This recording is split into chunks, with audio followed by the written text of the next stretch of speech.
6.6 billion pesos na ilatang ang pondo para iti panagpaslak ti Ginger Nursery iti Ginger Capital of the Philippines, a probinsya ti Nueva Vizcaya.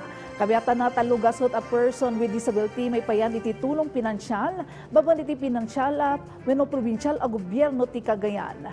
Dahitaken da dumadamag iti Rion 2 isang bay ni Dayan Monica Tukay.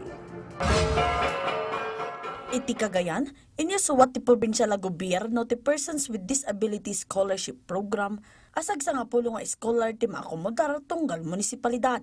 Talugasot nga scholar ti agnumar iti sag 3,500 pesos a subsidiya tunggal semestre a mabalin na maaramat dagiti estudyante iti panagbayad iti tuition, miscellaneous fee ken dumapay a kasapulanda iti panagadal.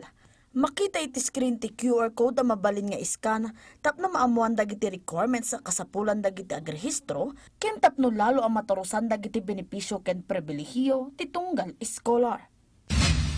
Kabayatan na, nabilin dagiti kamang ti Cagayan Anti-Illegal Logging Task Force, apartangan ti kampanya ken panay patungpalda iti programa kontra iti illegal a panagkayo, tapno masalakniban ti kabakiran as sakop ti Cagayan. Babaen iti daytoy, maksayan ti mailis-listada nga insidente iti illegal logging, ken panagminas, may ito na City Chainsaw Act, Forestry Code of the Philippines, Wildlife Act, ken dumapay. Naipresenta pa iti nasawa tarip nung ti datos dagiti na kumpiskar nga illegal akayo, manipod ka dagiti operasyon nga insayang kat ti Penro Cagayan ken Cagayan Police Provincial Office, manipod Abril aging gamayo, tapno maamuan dati stratehiya ang mabalindang aramidan, tapno maduktalan dagiti aglablabsing iti pagalagadan.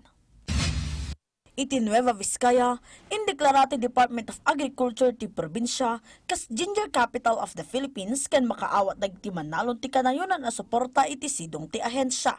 Iti sidong ti DA's High Value Crops Development Program, manamnama makaawat ti probinsya iti 6.6 million pesos nga investment, tapno mapapigsat ti produksyon ken mangisigurado iti food security ti laya iti kagimungan. Maadaan pa iti 4 million pesos a may latang iti panaypasdak ti Ginger Nursery iti munisipalidad ti Santa Fe. Amanamnama makompleto intong Desyembre itaatawan. Mangilatang pa iti ahensya iti 2.6 million pesos para iti implementasyon ti National Urban and Peri-Urban Agriculture Program, tapno masigurado ti innovative food system ken mangpapintas iti food security ken sustainability iti peri-urban areas. Dayan Monica Tukay para iti Pagilian.